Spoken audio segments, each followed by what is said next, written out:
My name is Harley Angel, and I am the sun. Yes, you are. That is symbolism. Well, I wanted to do a presentation on symbolism, but it was kind of hard for me to get started because where do you start with all this stuff? I mean, start with them. In the beginning, there was the sun. So there's Egyptian symbolism, and Egypt uses a lot of symbolism. A lot of symbolism. But then I thought about the nature of cups, what we do here. There's a lot of symbols as well. And then there's ruins, and even hobos have symbols. So this is where I wanted to start. What is the literal definition of symbolism?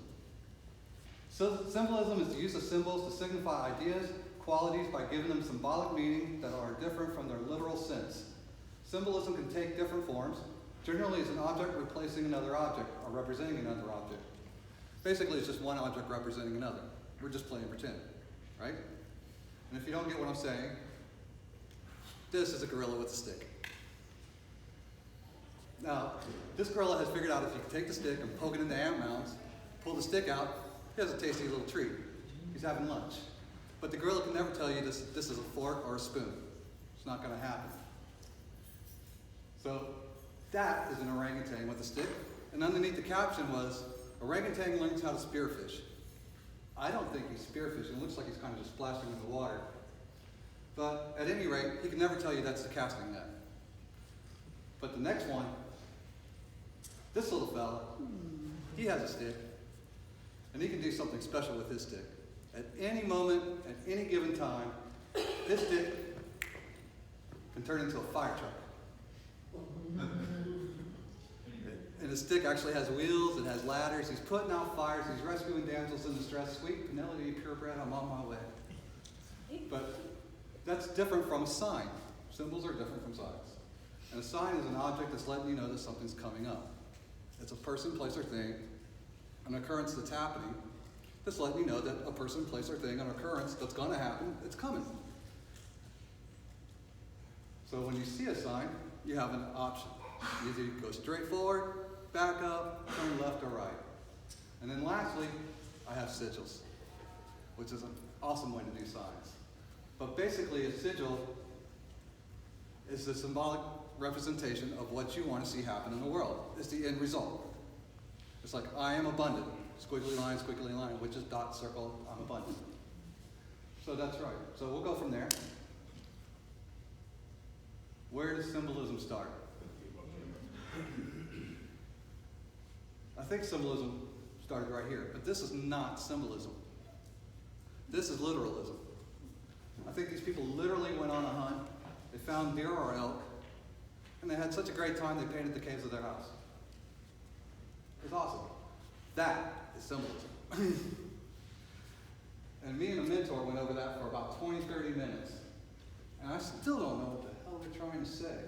I mean, I can recognize some of these things, like the salamander or the earth symbol or turtle. There's several suns going on, but there's a...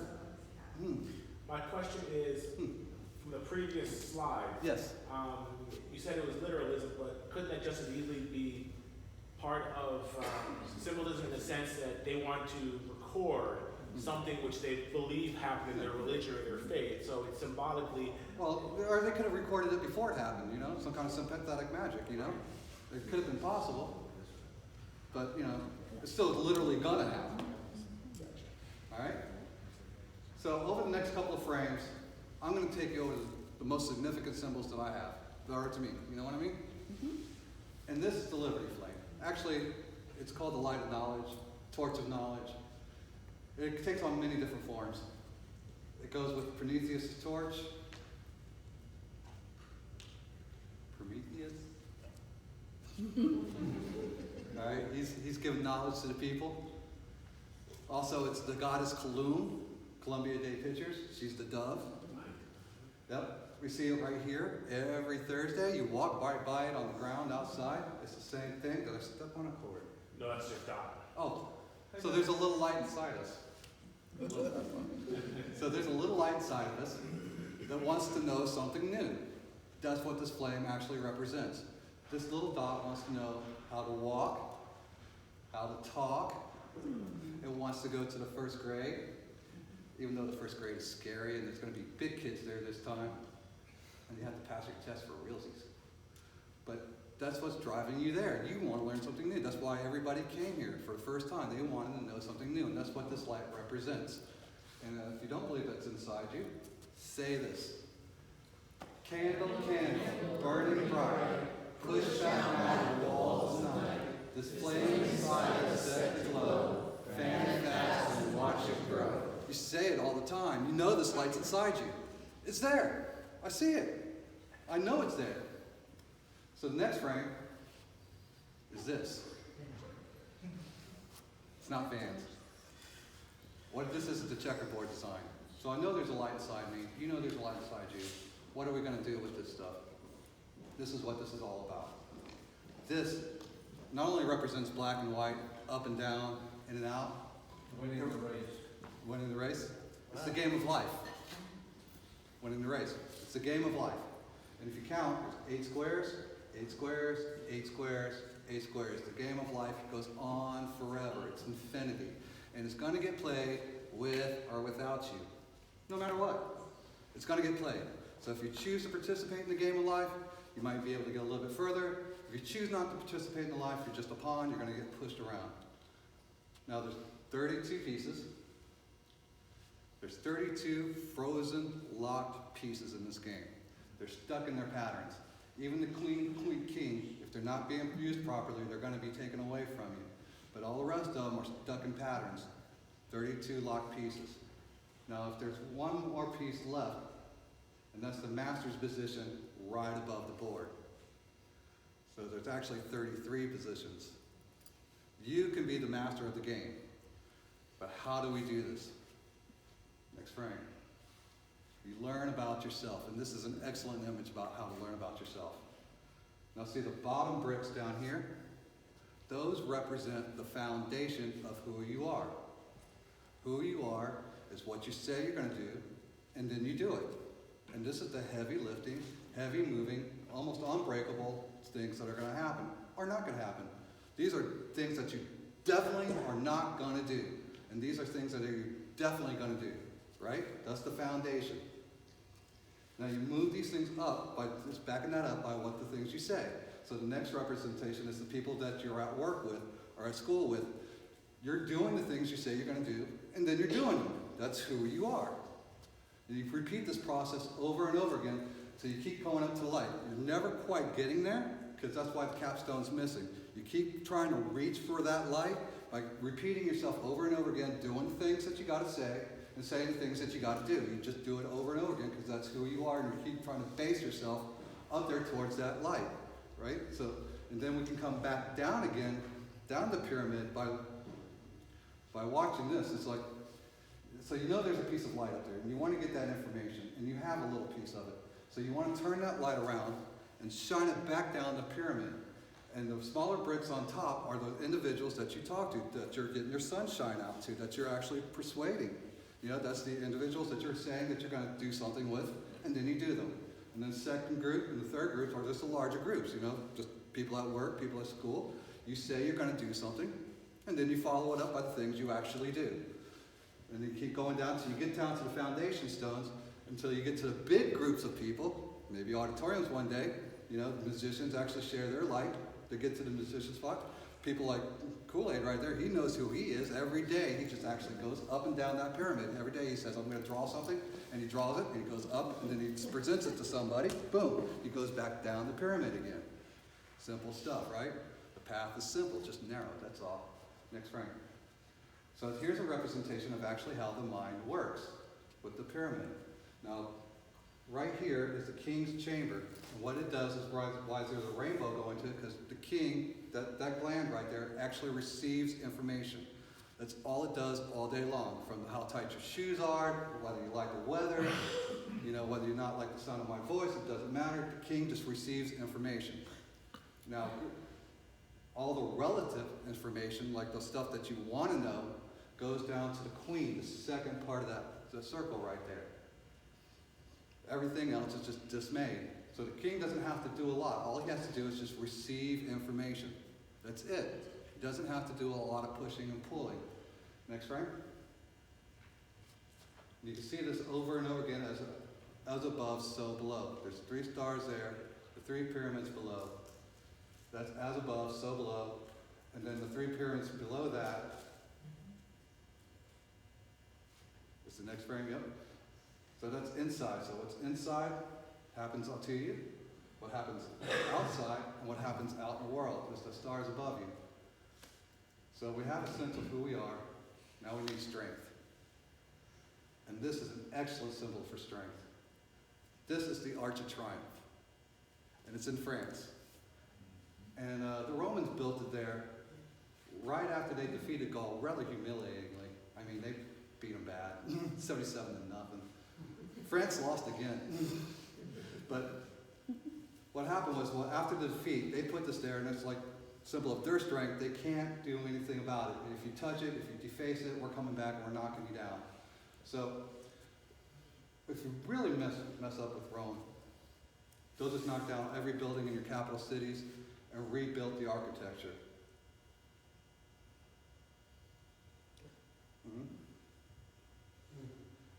And there's the Arch of Triumph right there in the middle of a giant sunwheel. Wow. That's pretty cool, huh? Yeah. So you got also the 12 rays of the zodiac all the way around. Oh, wow. And the big one's Leo. How do you How do you guess? All right, so now you need spirituality. And this is St. Peter's Square, which not a lot of things Christian going on in that, because you can see there's a sun wheel right here. Looks like a keyhole. Mm-hmm. Mm-hmm. All right, there's a masculinity symbol right there in the middle. That's an obelisk that they procured from Egypt, which means they're not giving it back. They stole it. That's it. All right, so and over here is feminine energy. That's a female's breast. So you got solar energy, masculine energy, and feminine energy. Sitting on top of the Rosicrucian cross right there, which is a symbol of equality going back and forth. Yep. So the next frame, Where's that at? St. Peter's Square. So I thought the gods were in the other.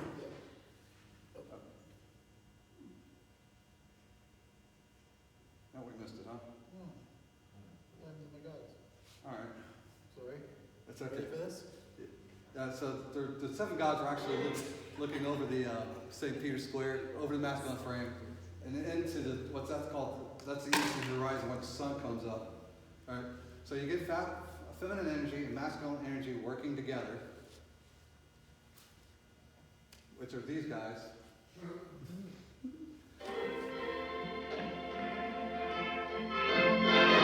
Fred Astaire, Ginger Rogers. Classic. The name of the movie is The Gay Divorce. And recently divorced Fred Astaire wants Ginger Rogers to spend the night. He's trying to talk her into it.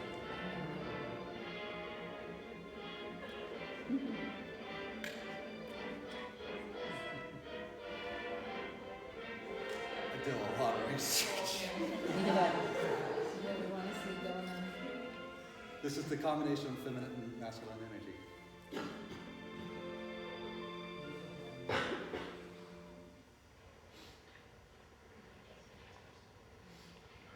Cigarette?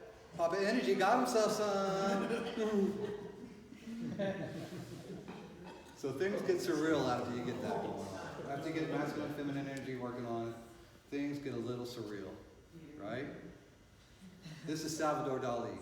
And if you ever have a chance to go to Salvador Dali's museum in St. Pete, I've been there. It is awesome. It's well worth it. Let's see. Does anybody see Abraham Lincoln's face? Yeah. Do you see another picture in there? Yeah. Yeah. See, there's a lot of things going on there. There's a lot of stuff. See.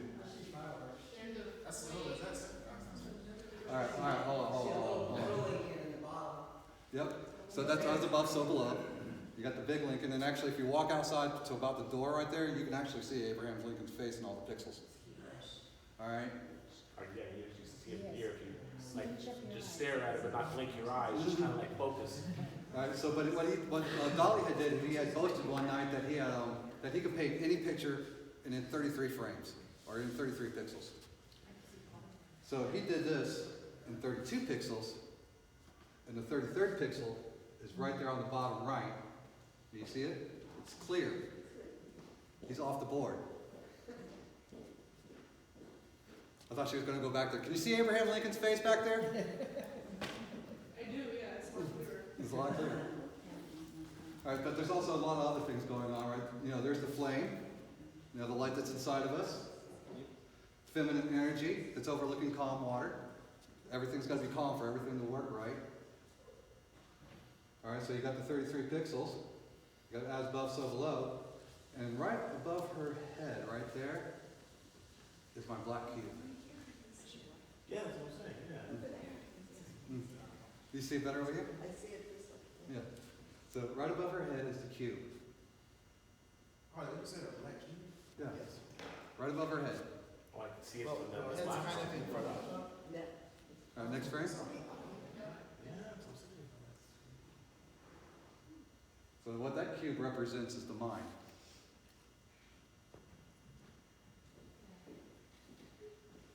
All right, that's what's inside the cube. It's that little light that's inside the head that can't be touched. You know, it's just that thing that you just can't grab a hold of. The brain and the mind are something, two different things. The brain's a muscle. The mind is that light that wants to know something new. So what I try to do is I try to get the next frame to, see that's a 3D image of the cube. What I wanted to do is try to exclude it out, try to get a 4D image. And that's about the best thing I can do. Because this is what I'm trying to represent as the brain. All right? And your mind is in there, in the middle of this hexagon. And it so desperately wants to get out, meet with like-minded people, but it's trapped by this matter, like brain matter right there. Then it's trapped inside this meat suit, and then it's trapped by all this stuff, and then time itself is trapped. Because like if the mind knows if it can just not have all this stuff, it's free, it's unconditional love, and it's doing its thing all by itself. But it's restricted by all of this. So, being restricted by this, the mind actually creates a sense of duality. Okay? And I got a little exercise here because this is going to start blowing some minds over here. Ever told you what kind of angel I was? We can guess. Sit up. Back up. Feet down. Deep breath. Are you standing up or sitting? Sit down. Deep breath. Eyes wide open, right? Left hand up. Bring it right here to the temple. That is the temple of the sun. Put your hands down. Temple of the sun. His name is Sol Invictus. Right? Sun has a name, and his name is Sol. S-O-L. Right hand up. To the temple. That is the temple of Mun. Put your hands down. M-O-N. And she is the three-parted goddess. She is the maiden, she is the mother, and she is the crone. And she knows everything there is to know. She's right there. And inside this temple, right in the middle, there's an arch, right? And that arch is holding the strength of some bars. There's actually some electricity that's going back and forth, or an arc. And this arc causes a box.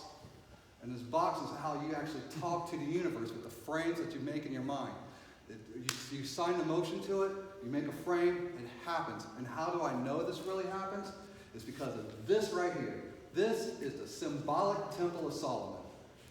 Right? Yeah, it is, yep. So on this side is the red upward pointing triangle called the blade.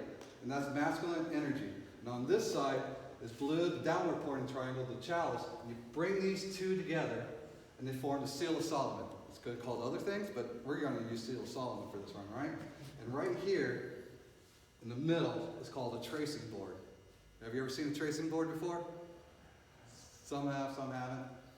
All right, so they're meant to meditate on. So that way you can have an experience. That way you can learn something new about yourself as you're meditating.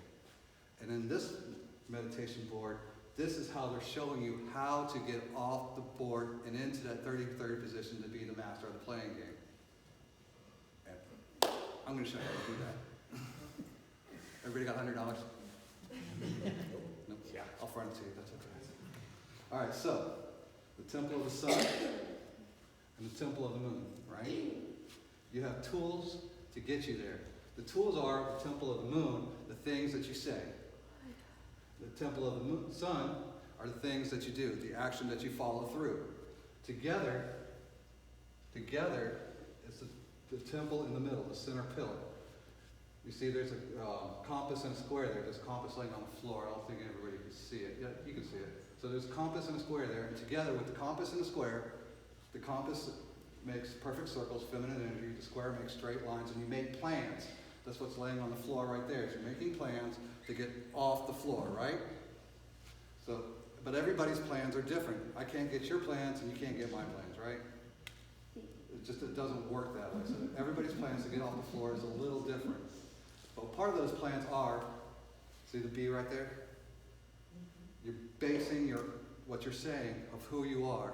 That's the base of that ladder that's going right there. That's how you're going to get off. You say that thing over and over again. That's who you are, by talking it out. All right? So as you're going up, you can see the first gentleman right there. He stopped at about the third rung. Because every time you get up higher, up on that third rung, as you're looking down at the playing board, your viewpoint changes. The rules never change. You can't hurt anybody, but you can move your pieces around. Remember though, when you move pieces around, all the other pieces move too. Right? If you move 32 one piece out of 32, you move a queen, all the other ones are going to react. All right? So that's how it's going to happen in your real world. So you've got to be careful. If you take somebody completely off the board, that's called murder. All right? So you don't want to do that. The best you can do is you got a dick or an asshole in your life, you just push them up to the other end of the board. But when you do that, still there's other pieces that are going to move around, and everything's going to cause a ripple effect. So what he has to do is learn new things and make new plans. You're making new plans every time you're coming up the rung of the ladder. So when you're coming up to about here, where the feminine energy is, but you notice that the feminine energy is now in green. Because she's using heart energy. From here on out, nothing else matters unless it comes from the heart. Period. Unless it comes from the heart, it doesn't count. So that's what this is about, right? Feminine energy, getting up to the ladder. And you can see there's a little bit of red energy right there, because like masculine energy is necessary, but you don't have to do a lot. Just little pushes, right? You don't have to be shoving your pieces around. It's not going to work for you. So once you figure that part out for yourself, you're getting up to enlightenment in the temple of the sun. But you're not at the master's position yet. And here's the trick to the master's position. So you've got all these things working for you.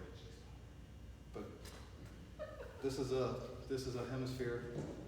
This is a hemisphere. Remember that we're dealing with the brain here? Turn it around. So we have the northern hemisphere and the southern hemisphere. You can see there's north right there on top, so that's where most maps are. So, what's down the middle of the globe? Northern hemisphere, southern hemisphere, the equator, yep. And we celebrate what? On equal day and equal night is equal. All right. So if everything's all in balance, we have equilibrium.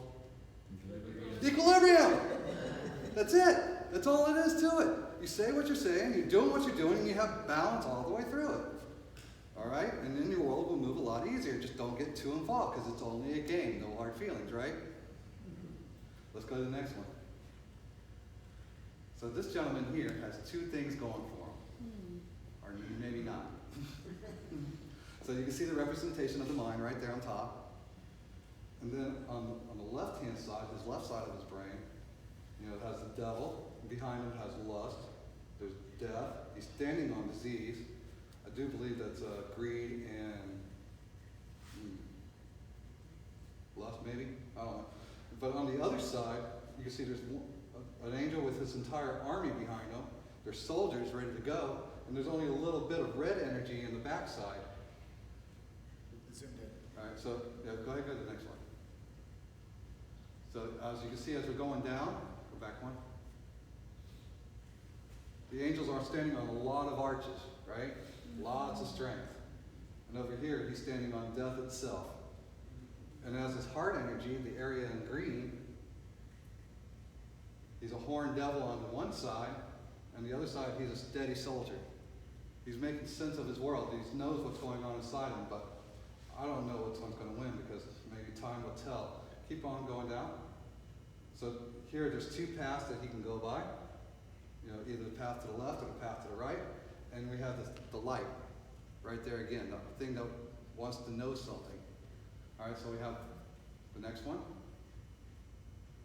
Again, masculine energy, feminine energy.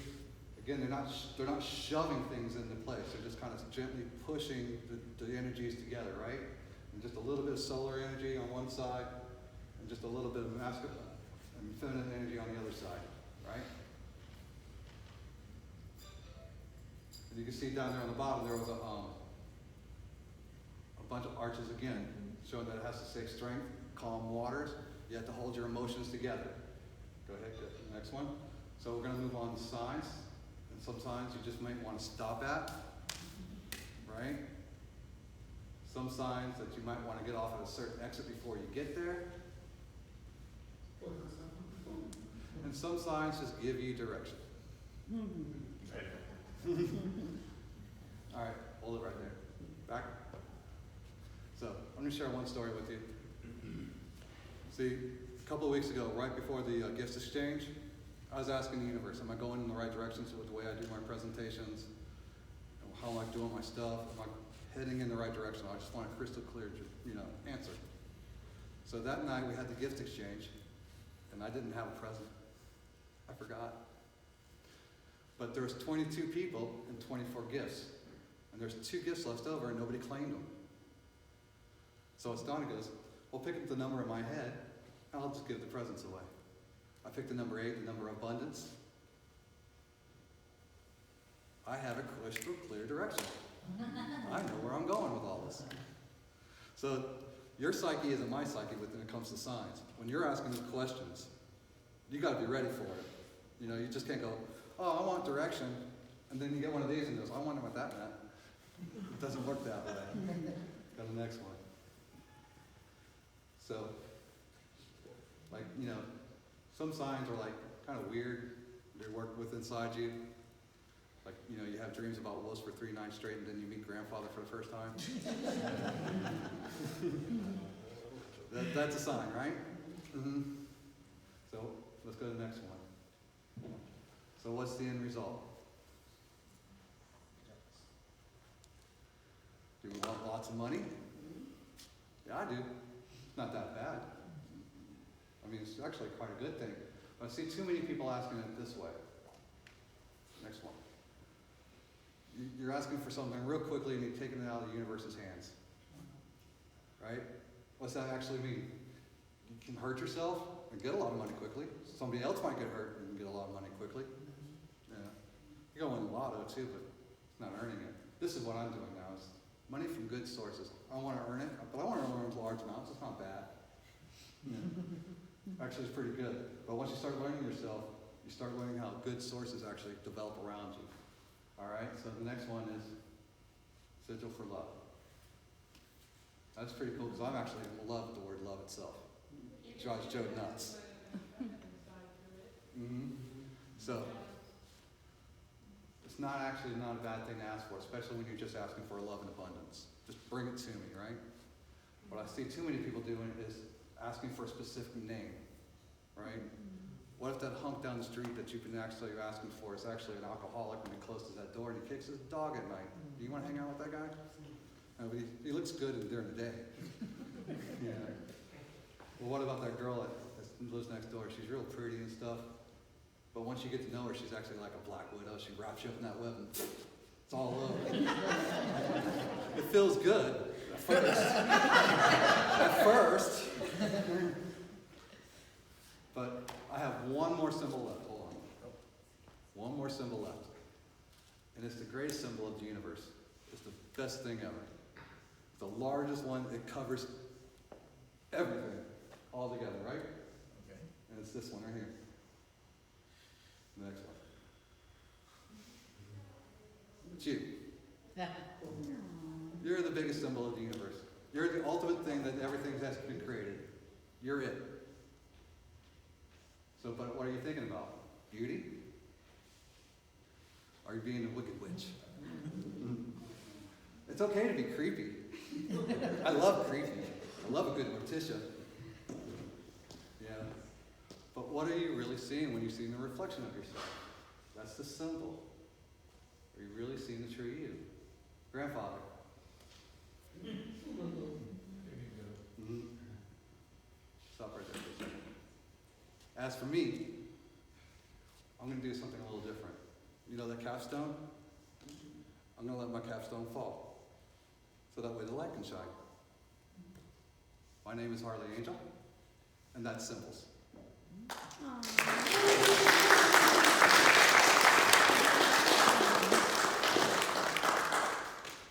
Is that good?